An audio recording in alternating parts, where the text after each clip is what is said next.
Welcome to another edition of The Goalpost. I'm your host, Oluwamayowa. I'm not alone. I have Solomon making a return. I know Solomon might be a bit disappointed.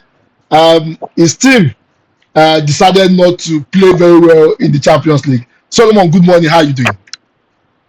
Good morning, Mr. Mayowa. It's so great to be back here once again, doing what we love to do best, talking football. But yeah, of course, disappointment from Arsenal and probably all the English teams in the Europe competitions this past week. But let's see how this next week goes, and we believe that we can do what it takes. We have all it takes to do the necessary thing to move to the next round of the UEFA Champions League and even the Europa League. Well, I mean, it's a Friday edition, and we get to review what happened during the midweek. Let's start with the Champions League. I mean, we saw what happened with the English team, and I will start with the Tottenham situation. What seems to be the problem? What was Igor Tudor thinking?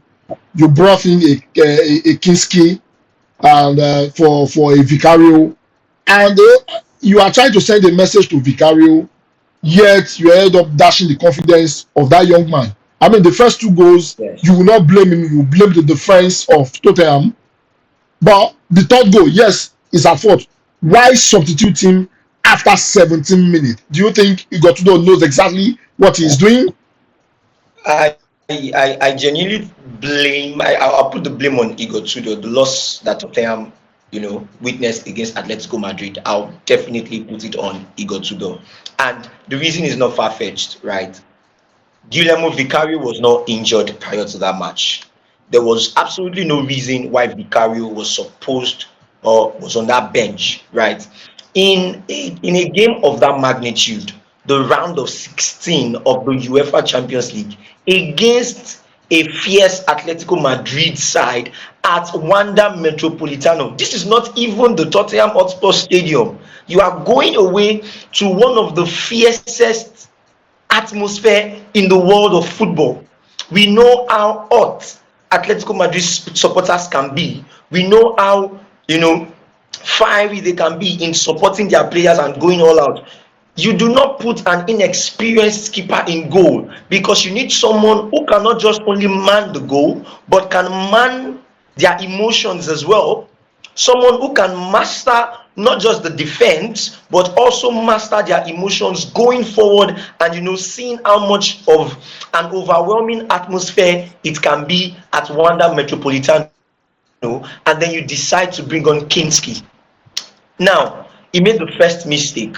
He made the second mistake. Although the second goal was Van der Ven's sleeping, right? Van der Ven slipped, and that was what led to that goal. And then Kinski caused two errors in that match.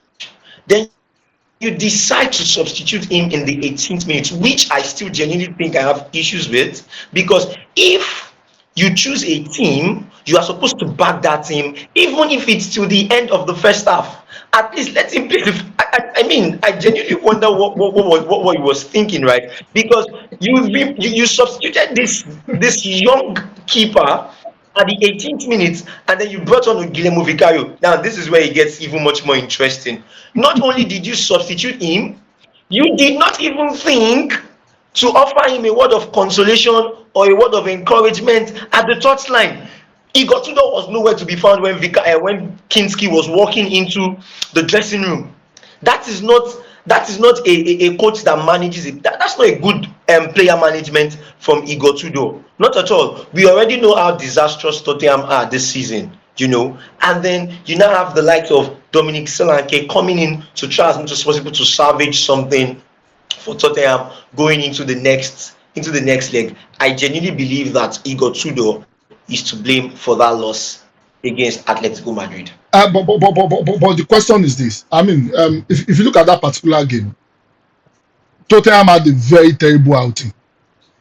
I mean, why is Igor Tudor trying to send a message in that critical game to Vicario? Because I felt, benching, Vicario is trying to send a message. You see that there is crack in the dressing room, and with this now, Vicario will not forget what Igor Tudor did.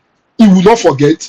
Don't you think this is an unnecessary distraction for a Tottenham side that is 16th in the EPL at the moment. And remember, in the EPL, they've lost all their games this season in 2026. Okay, so here's the thing, right? The players of the type of stature of players that Tottenham have with them, from the back line, we're talking Vicario, we're talking Van der Ven, Romero, Pedro Porro, Jade Spence. In the midfield, we're looking at the likes of Conor Gallagher, Bissouma, Sarr. Up front, we're talking Xavi Simons, Dominic Solanke, Randall Kolumwani, Richarlison. The quality of those players, it's only normal that there would be a crack in the dressing room. That is very, very normal, considering the position that they are in, not just in the Premier League now as it is, but also in the UEFA Champions League.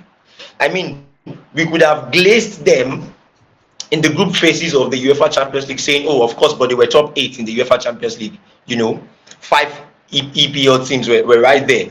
We could have glazed them, but now this is where the mentality, the stuff that you have made of, this is where it begins to come to show.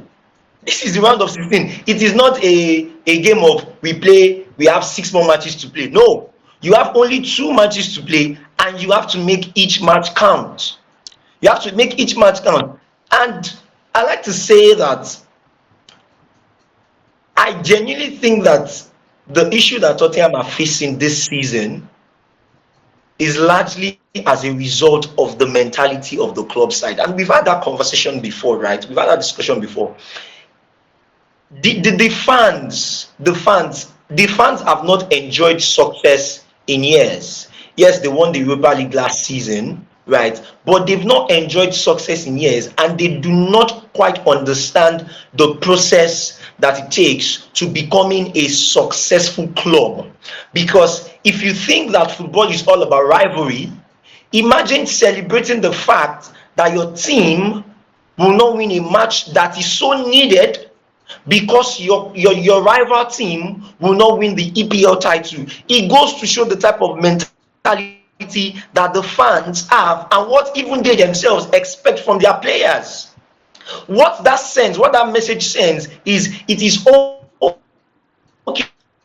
okay that we are completely and utterly useless as long as our rival team do not win a trophy. That is what they are saying. And again, Igotudo's player management is just terrible. What message? Why in heaven's name would you even want to send a message to Vicario? Let's go back to Rome, where Vicario was keeper for Rome. Vicario is a fantastic goalkeeper. Vicario is one of the goalkeepers that has the best reflexes in world football. I dare say that in world football, Vicario is one of the keepers that has the best reflexes. Just watch his highlights from Rome, even up to now in Tottenham. He has had some wonderful saves in the Tottenham shirt. Even if you are going to bring on a keeper to send in a message to Vicario, is it Kingsley, a 22-year-old goalkeeper who has had maybe like just 3 top matches, and then you had his debut in the round of 16 against Atletico Madrid? No, I think that Igor Tudor underestimated the Atletico Madrid team by bringing on a Kinski, and I think that he shot himself in the leg with the selection that he made against Atletico Madrid. Well, I mean, I didn't know what Igor Tudor was thinking, but let's move over to let's move over to another coach that seems to know what is at stake. But it seems Bayern Leverkusen, they came very prepared before that particular game. Bayern Leverkusen, their media team came out and they were throwing jabs at Arsenal, saying no corner kick and the rest of that and stuff like that. Unfortunately, Bayer Leverkusen actually got their goal via set piece, and Arsenal did not play well in that particular game. Even the penalty, I felt the Arsenal guy should have gotten a yellow card. I don't think that touch was enough for that. But in any case, it was given, and it's part of football. VAR, also alluded to that particular fact. What do you make of that particular game? The performance of Arsenal in that particular game. What is your own take of that particular performance from Arsenal? Even as an Arsenal fan, it was an horrendous outing. It was. I do not think that in all my years of supporting Arsenal, and watching Bukayo Saka grow, I don't think I've ever seen him that terrible in any match ever. Of course, there are some matches that he has not played up to par, right? But that match against Leverkusen, nah, that was a terrible outing from Arsenal, and it's surprising because you would expect that Arsenal go all the way, considering the type of records that we have in the UEFA Champions League this season, winning all 8 matches in the group phases, and then going all out with such massive confidence against a Leverkusen side. But that's the thing, right? This is where football gets much more interesting. Nowadays, the fans are a huge part of football, right? And I'm not just talking about the stadium fans now, the fans in the stadium. I'm also talking about the fans on social media, right? Just take a look at how Bayern Leverkusen, look at the build-up of Bayern Leverkusen to that match. It was a case of put your money where your mouth is, right? They had the mouth. I mean, the videos that they put out, my God. I'll give you another example. Even the one against Mansfield Town that Arsenal played in the FA Cup. Just look at the build-up of Mansfield Town to that match as well, right? They are able to, these teams, they know very well. Yes, the thing, I genuinely believe that these teams know that Arsenal are the better side, right? Arsenal are the better side, but they need to now take on the little things that they can be able to hold on to be able to try to tilt the pressure a little bit, because social media is a very, very powerful tool, and they are using it to their advantage. If you can put out that type of message, for instance, what Bayer Leverkusen put out, the analogy that Mikel Arteta was passing to his Arsenal players, that they need to be connected, and then Bayer Leverkusen are saying, oh, we are not going to allow you to be connected in any form. We are going to tape every form of connection that you guys are going to have. He sends a message to the team. Another thing is, for a side like Bayern Leverkusen, right, putting out that type of video and putting out the series of social media posts that they've put out, it means that they also would obviously want to show the stuff they are made of, and would not want to show that, oh, it was just all bluff and nothing to show for it. And that's exactly what they did. They were able to manage the game effectively. That's one of the things you need to be able to do against a team like Arsenal. Manage the game effectively. The striker, I think his name is Kofani, right? The guy that was playing up front for Bayern Leverkusen, he was phenomenal throughout the match. He disturbed Gabriel and Saliba, especially Saliba. He disturbed Saliba throughout the match, and that's what you expect from a side that knows that, oh, they do not have so much to give out, but then they can take on those little margins and make sure that whatever chance that they get, they're able to implement it. Just look at the way what's it called, Bayer Leverkusen came out in the second half. It was a game of quick pace. The way they came out, in fact, they almost scored. It was a Raya save that led to the corner kick that they got, and they were able to make use of that corner kick. Let's quickly go to the Madueke penalty, right? Again, I said Bukayo Saka, probably the worst outing I've ever seen from him in an Arsenal shirt, right? And then you have Inoni Madueke who came on. He's fast, he's quick, he's direct, he's all. That's the thing I think that there's a huge difference between Madueke and Saka. With Madueke, you can see that Madueke is direct. Madueke is constantly wanting to be in the box. He's going forward. With Saka, you never can tell. Saka can decide to cut back, and some other times he can decide to be direct. But more often than not, as we have seen in the match against Leverkusen, Saka was trying as much as possible to cut back, which was, affecting his gameplay and all of that. And if you look at that penalty, for instance, now, I think that we can debate it all along, but there was a touch in the box. There was a touch. The Leverkusen defender actually did sit on Madueke's leg. He did sit on Madueke's leg.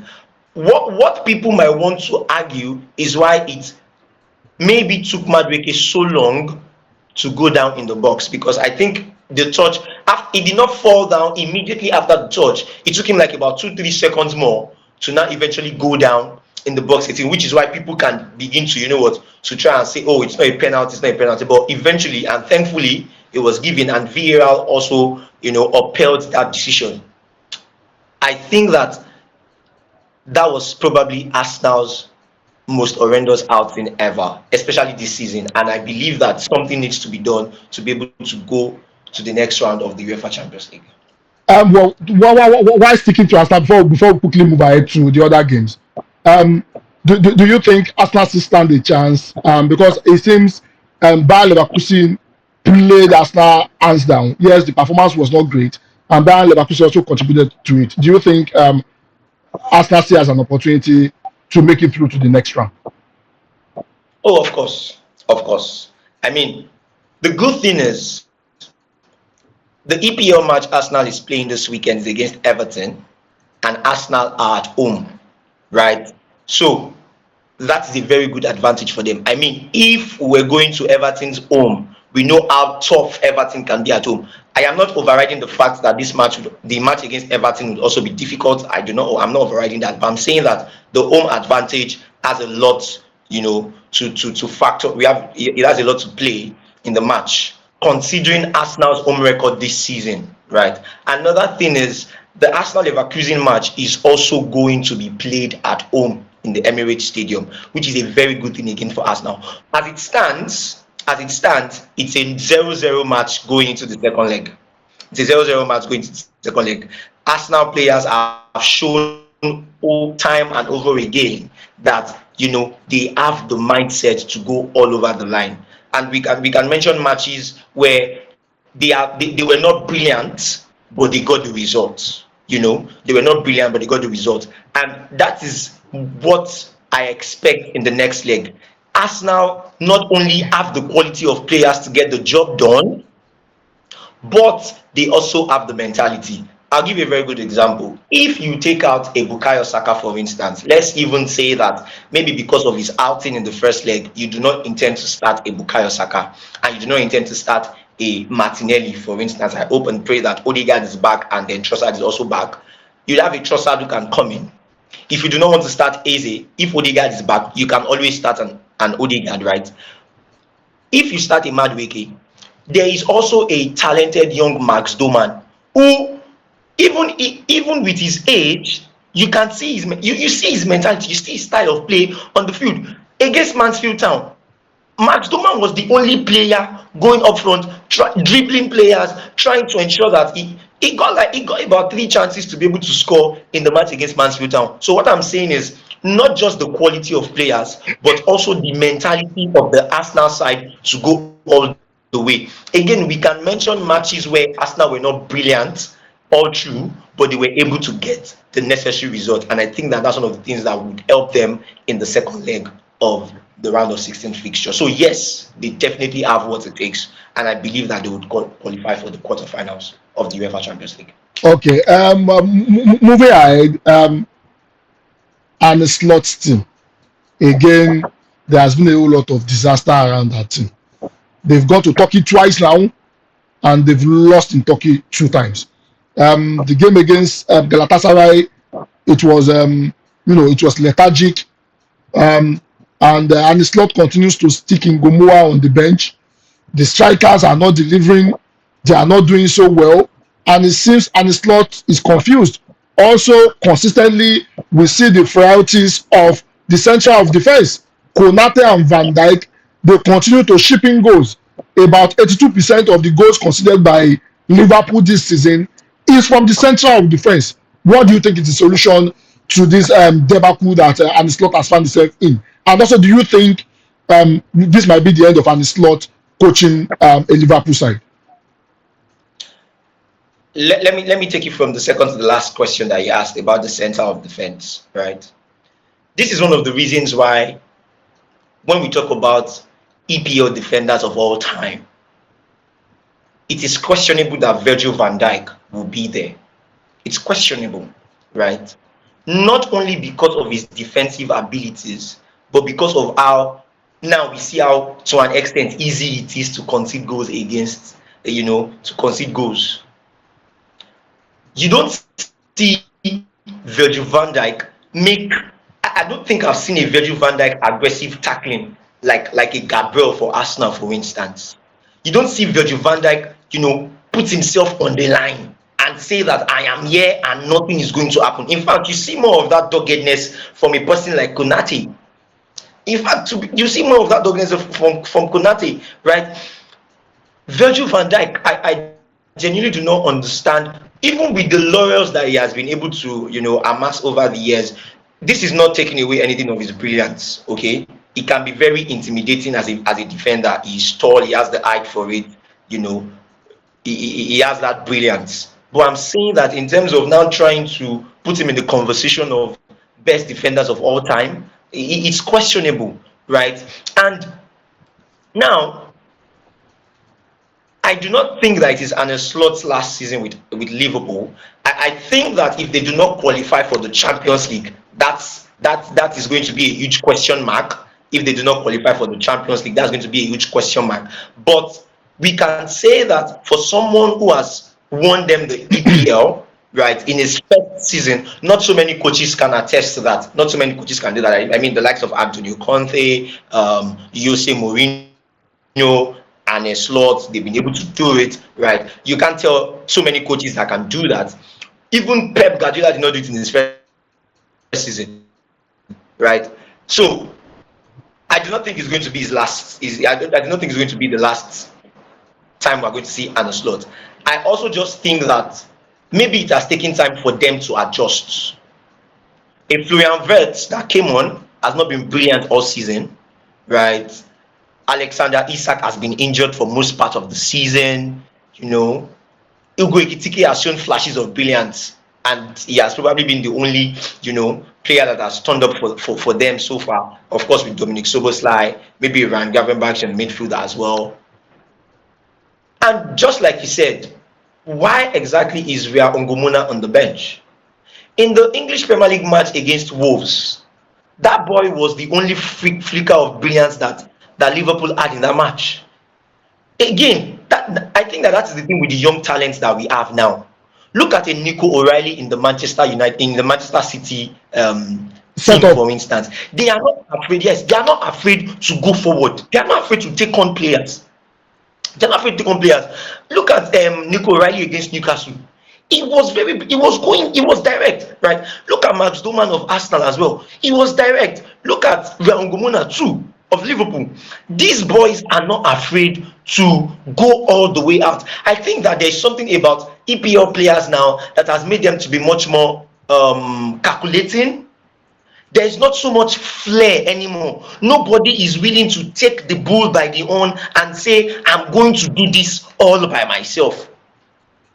Even a Mo Salah that you would expect, even though I don't think you would expect so much from him anymore this season based on his run so far this season. But there are some matches that a player of such caliber has to take the bull by the horn and say, come what may, I'm going to do all it takes for my team to go all out in this match.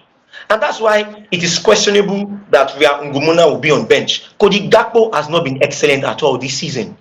No, he hasn't. Cody Gakpo has not been excellent, and it tells even from the selection of players. He's not in first 11 anymore, right? He's not in the first 11 anymore.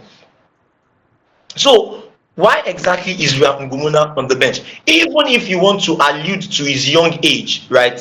Why don't you bring him on in the 60th minute?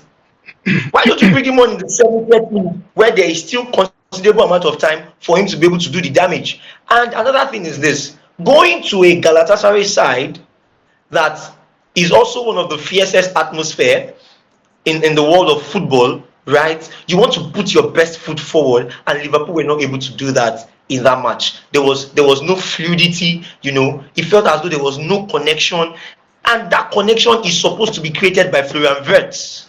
And it's quite surprising to me. Florian Wirtz is supposed to be the one that is supposed to get the ball from Van Gravenberch and McAllister and then try as much as possible to, give it up to Ugo Ekitike or to a Musala to do the damage up front. But then even Florian Wirtz is nowhere to be found. And then why in heaven's name is Milo Keke still starting?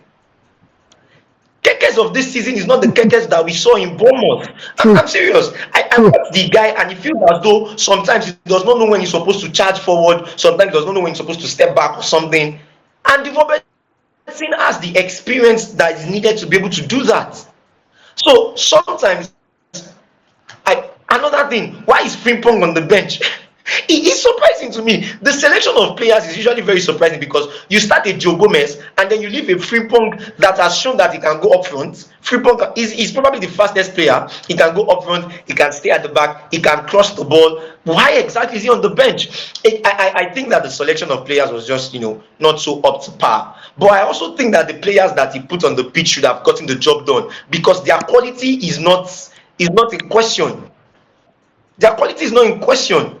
Soboslai, Gravenberch, McAllister, Ekitike, Salah, Florian Wirtz. These are players that on a good day should be able to get the job done for any team. For any team.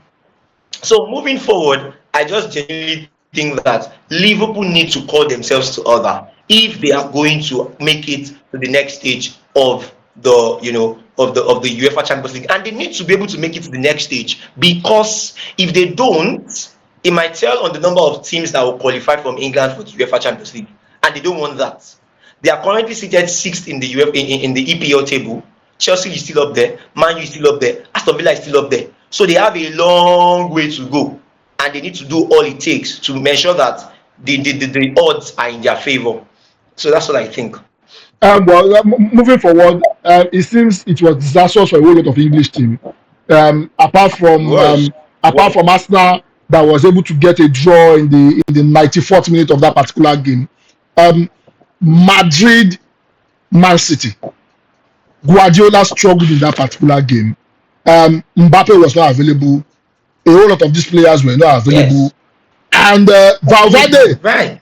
Valverde showed up from doing his defensive duties, showed up and ended up, scoring a hat trick. And Brilliant, Donnarumma did not also clothe himself in glory. What do you think? I want to brilliant. blame Vinicius Junior. He would have scored. He should have scored that penalty, and that would have been the end of Yes, that particular yes, game. I hope that penalty miss will not come yes. back to haunt him. But what do you make of that particular game? Because Man City did Mhm. not play until the 75th minute. That was when I started seeing Man City. What do you make of that game? And what do you make of the tactics of Abeloa against a proven Champions League winner in Guardiola? Yeah, yeah. I think Abelua was brilliant, and I think it was brilliant because he did not have the quality players that I would want at his disposal. I think I even saw Pina. What's the name of that young boy? Yeah, I think that was the first time I'd seen him in a Champions League match of that caliber, right? Then up front, he had a Vinicius, Brahim Diaz, and Adagula, players who would not play that position on a normal day, or even if they were going to play that position, they would not have started the match. They would probably have come on in the second half, right? Because he did not have the players that he would have wanted at his disposal.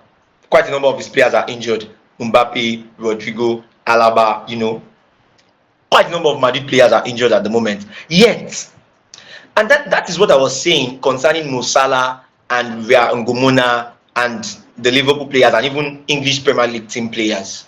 You need one player, just one player, who can say that today I am going all out for my team. We don't see that again. And that's why you see someone like Federico Valverde.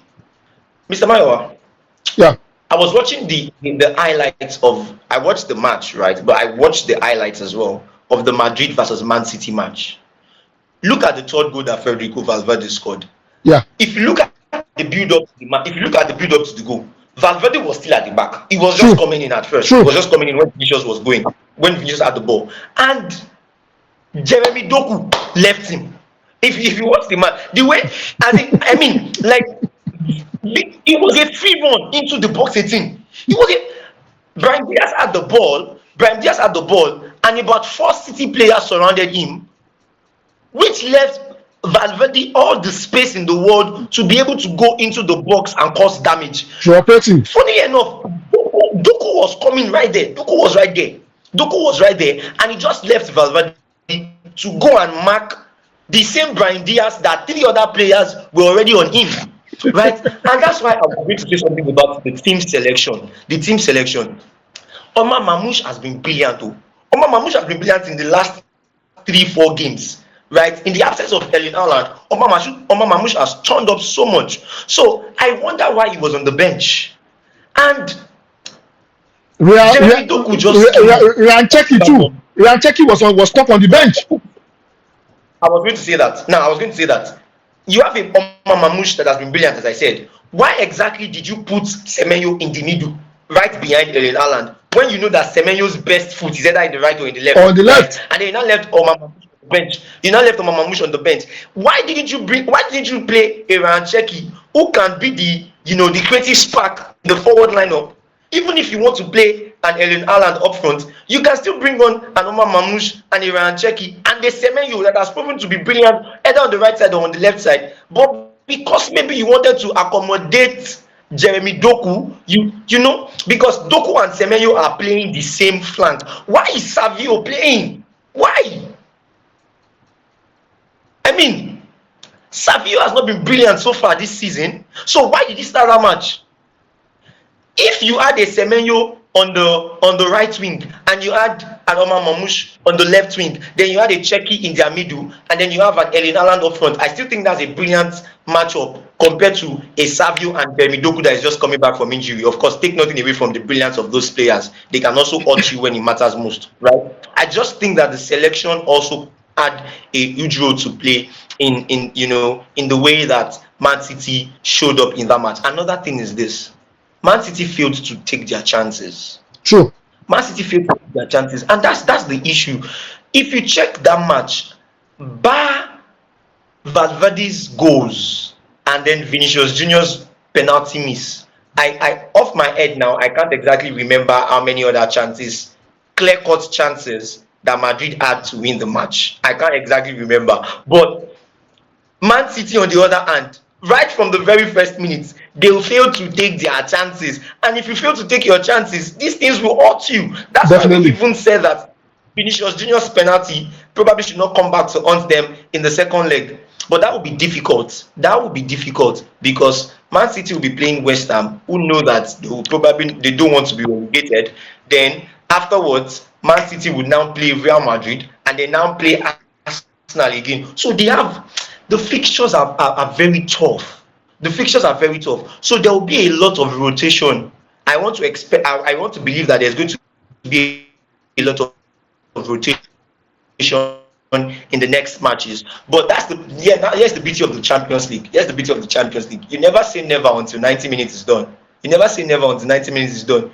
This same Man City side were going to defeat Real Madrid until Karim Benzema did this thing, and and Madrid were able to qualify for the next stage of the Champions League. So you never say never, and because now Man City will be at home and they have quite a good record at home this season, right? You would still expect a brilliant outing in the next match. What I'm not sure of is if they can qualify for the next round, because it's a huge mountain to climb for them going into the next leg of the round of 16. It's a huge mountain for them to climb. Well, let's go. I mean, it will be a travesty if we don't talk about the giant killers. They have won 5 games in a row. They defeated Man City. Started with Man City, defeated Man City. They went ahead to beat Atletico.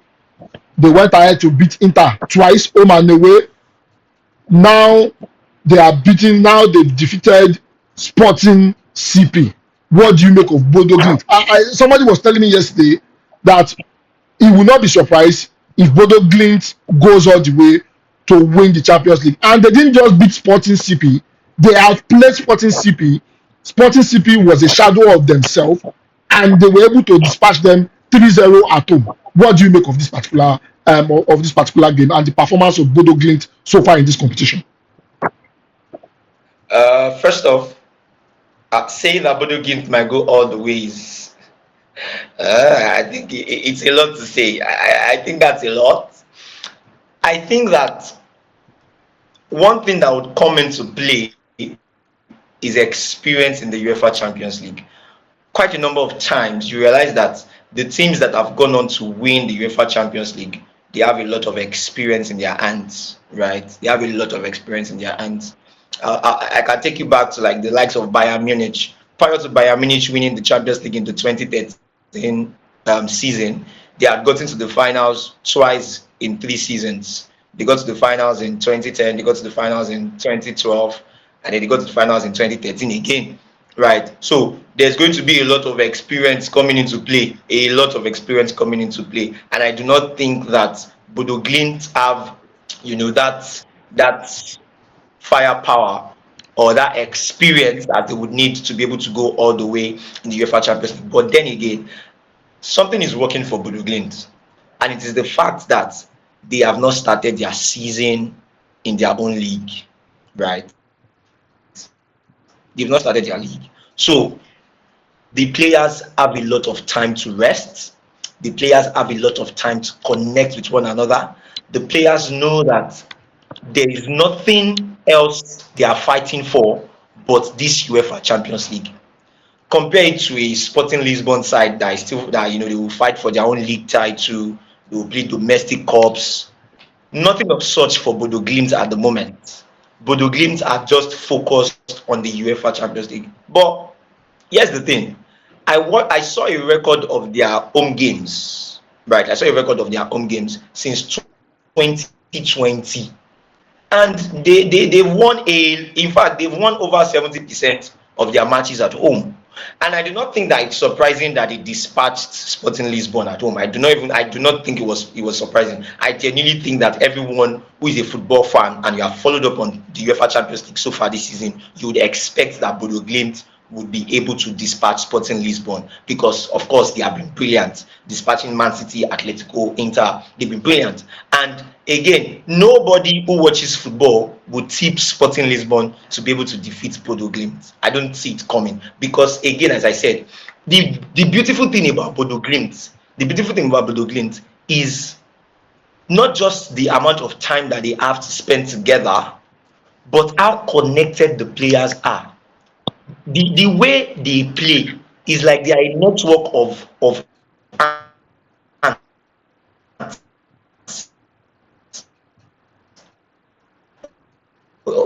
you seen the way ants connect to one another? The players, it feels like I know where this next player is going to be. So off the top of my head, I can easily dispatch the ball to him. And another thing is they have very brilliant players who are quick with the ball. That's what I'm saying. Brilliant players that can take on the ball and say, we are going to do this. Now they know that they are on the verge of making history. They have already done a lot already. But that's the thing about winning. When you win, you want to win more. When you True. win, you want to win more. And True. Bodo Glimt players, they know this too well, and it has worked well for them. So I think that going into the second leg as well against Sporting Lisbon, they might not win the match. But they will qualify. They might not win, but they will qualify. But I still do not even see Sporting Lisbon dispatching them anyways, because I genuinely think that Bodo Glimt side is a very good side, and they can go all the way to the next round of the UEFA Champions League. Let's go to another team that escaped the wrath of Barcelona. And the last time we were talking about it, I specifically said it, that the high line of Barcelona would always be a problem for them. However, Newcastle did not take their chances. Exactly.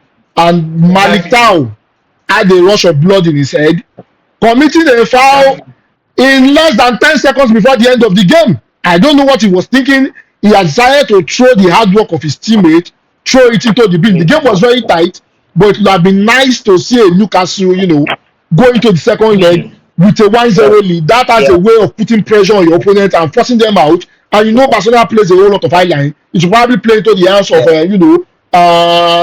Newcastle. However, there are reports that Hansi Flick might also be leaving at the end of season and the rest of that. However, what do you make of this particular game? Do you think Barcelona will be able to overcome a Newcastle side at in Barcelona when the second leg takes place next week? So, Mr. Mayowa, let me take you back to the first match that they played in the group phases. I watched the match, and I genuinely was surprised at how well Newcastle has played Barcelona.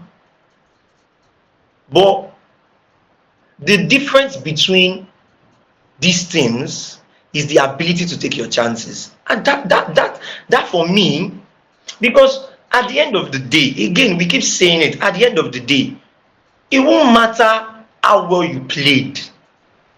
It won't matter the number of chances that you got, although it is important.